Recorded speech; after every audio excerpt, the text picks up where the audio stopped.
Hello guys, വെറുതെ ഇരുന്നപ്പോൾ എനിക്ക് ചായ കുടിക്കാൻ തോന്നി. അമ്മയാണെങ്കിൽ പുഴയ്ക്ക് പോയി, അച്ഛൻ പണി മാറ്റി വന്നിട്ടുമില്ല.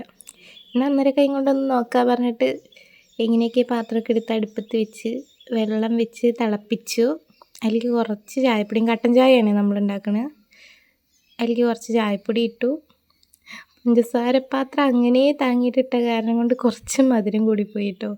സ്പൂൺ വെച്ചിട്ട് ഇടാനുള്ളതില്ല, അവിടെ നിന്ന് എടുത്ത് അങ്ങോട്ട് എത്തുമ്പോഴേക്കും അത് താഴെ പോവും.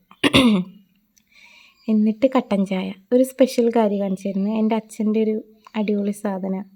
കട്ടൻ ചായ ഒഴിക്കുക, പിന്നെ നമ്മുടെ അയ്യരി മിച്ചറില്ലേ അത് അതിലേക്ക് ഇടുക.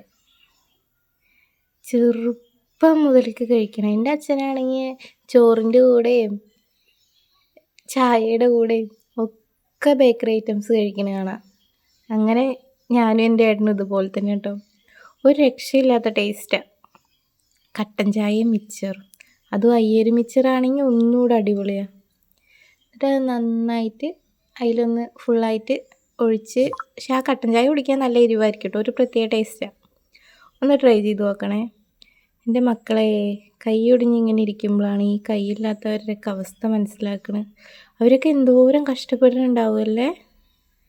അടിപൊളിയാട്ടോ, നിങ്ങളൊന്ന് ടേസ്റ്റ് ചെയ്ത് നോക്കണേ. അപ്പോൾ നമുക്ക് ഇനിയും സൗന്ദര്യം വേണം, അത് വേണം, ഇത് വേണം എന്നൊക്കെ ആഗ്രഹിക്കാണ്ട് ഇങ്ങനെ തന്നെ നമുക്ക് കിട്ടിയല്ലോ എന്ന് പറഞ്ഞ് ആശ്വസിക്കുക.